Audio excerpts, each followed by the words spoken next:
kurangnya ilmu, adamul ilm. Dan ini faktor yang paling berat. Kenapa demikian? Karena ilmu itu adalah merupakan modal segala sesuatu. Ketika seseorang karena kurangnya ilmu akhirnya menyebabkan apa? Ya otomatis dia akan menyampaikan keilmuan dengan kurang itu, akan kurang pula dia menggambarkan kebenaran sebagai sebuah kebenaran. Makanya Allah Subhanahu wa taala di dalam surat Yusuf ayat 108 berfirman, "Qul hadhihi sabili ad'u ila Allah ala basiratin ana wa manittaba'ani." Katakan hai Muhammad, inilah jalanku. Seperti apa jalanku? Ad'u ila Allah, aku berdakwah kepada Allah. Ala basiratin ana wa manittaba'ani, di atas basirah aku dan orang-orang yang mengikutiku. Allah mengatakan bahwasanya Rasulullah di atas basirah dan orang-orang yang mengikuti Rasul itu di atas basirah. Apa yang dimaksud dengan basirah? Basirah itu artinya keilmuan yang dalam. Sebuah harga mati bagi seorang yang ingin berdakwah, yang tidak bisa ditawar-tawar lagi, bahwa ilmu itu adalah sebagai sebuah modal. Iya. Makanya ya akhi, kurangnya ilmu akan memberikan dampak apa? Kerusakan di mana-mana. Yang pertama, berfatwa tanpa ilmu. Muncul orang-orang yang berfatwa tanpa ilmu. Akhirnya apa? Sesat dan menyesatkan. Sebagaimana sabda Rasulullah SAW dalam hadis yang dikeluarkan Bukhari dan Muslim, "Innallaha la yaqbidul ilma intiza'an yantazi'uhu min sudurir rijal, walakin yaqbidul ilm biqabdil ulama, hatta idza lam yubqi 'aliman ittakhadhan nasu ru'usan juhalan fasu'ilu fa'aftau bighairi ilmin fadhallu adhallu." Allah tidak mencabut ilmu itu dengan sekali cabut dari dadanya manusia, tapi Allah cabut ilmu itu dengan diwafatkannya apa? Para ulama. Sehingga kata Rasulullah, apabila Allah tidak menyisakan lagi para ulama, orang-orang akan mengambil pemimpin-pemimpin agama yang bodoh.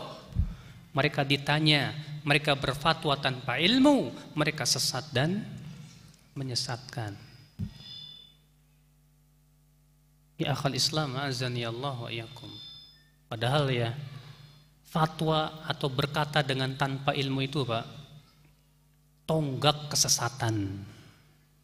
Tonggak apa? Kesesatan.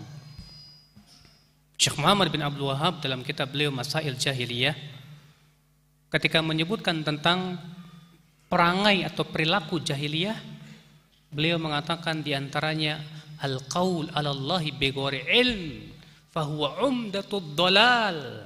Berkata tanpa ilmu itu adalah merupakan umdatud dhalal, kata beliau, tonggaknya kesesatan. Antum buka aja dalam surat Al-A'raf ayat 33.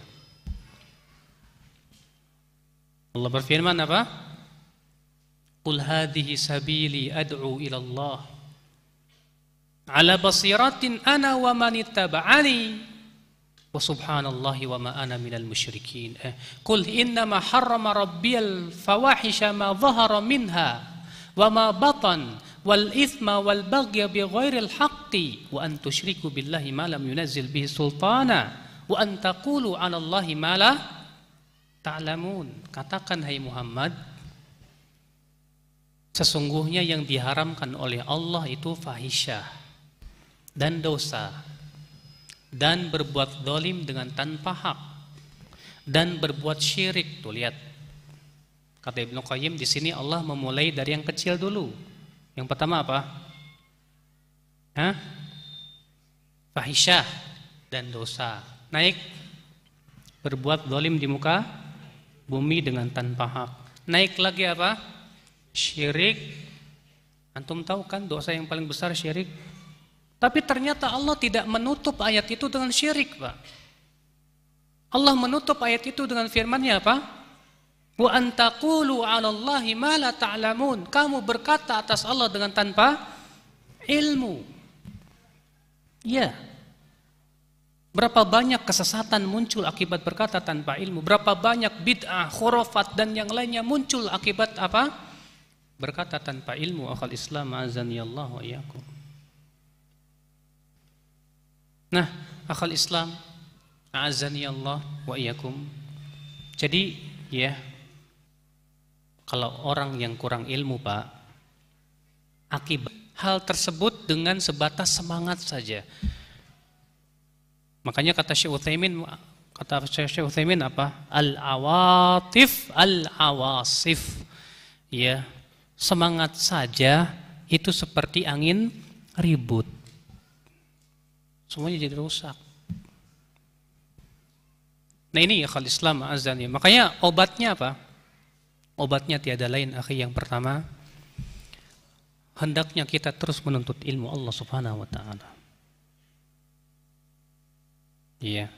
Obatnya yang kedua ya akhi, tanamkan kepada hati antum untuk takut berkata tanpa ilmu. Dahulu para sahabat, para tabi'in, para ulama sangat takut berkata tanpa ilmu.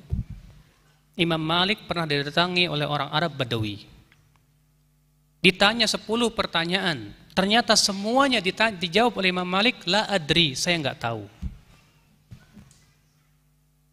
Ketika ditanya, hai Imam Malik, engkau jawab semua pertanyaanku dengan tidak tahu. Lalu apa yang akan saya bawa ya kepada kaumku? Apa kata Imam Malik? Bilang saja ke mereka Imam Malik tidak tahu apa-apa, selesai. Mana ada ustadz yang di zaman sekarang berani begitu, Pak? Terkadang kan mau ngomong nggak tahu tuh berat banget, nanti dikatain bodoh lah. Ya, akhirnya apa? Dipaksa-paksa ngejawab pertanyaan padahal nggak tahu. Akhirnya muter sampai situ. Akhirnya orang dia bingung, maksudnya apa ustadz itu? Padahal ustadznya nggak tahu gitu kan.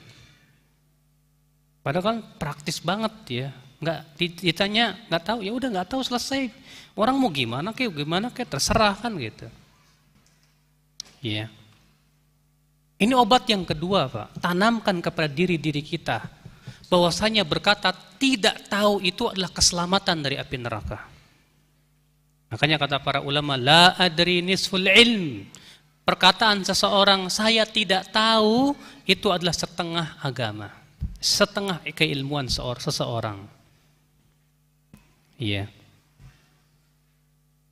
Kemudian obat yang ketiga untuk perusak yang ketiga ini, yang pertama ini, yaitu tanya para ulama.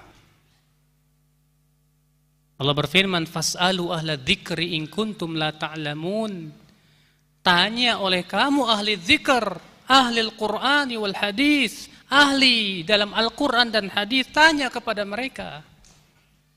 Ya. Jangan merasa diri kita, Masya Allah saya ini sudah punya ilmu banyak. Jangan merasa diri kita hanya Masya Allah sudah ceramah sana sini, merasa malu untuk berkata tidak tahu, subhanallah. Ya, tanya ulama, mereka orang-orang yang berhak untuk ditanya, mereka barangkali mempunyai keilmuan yang kita tidak ketahui. Akhul Islam azani Allah wa iyyakum.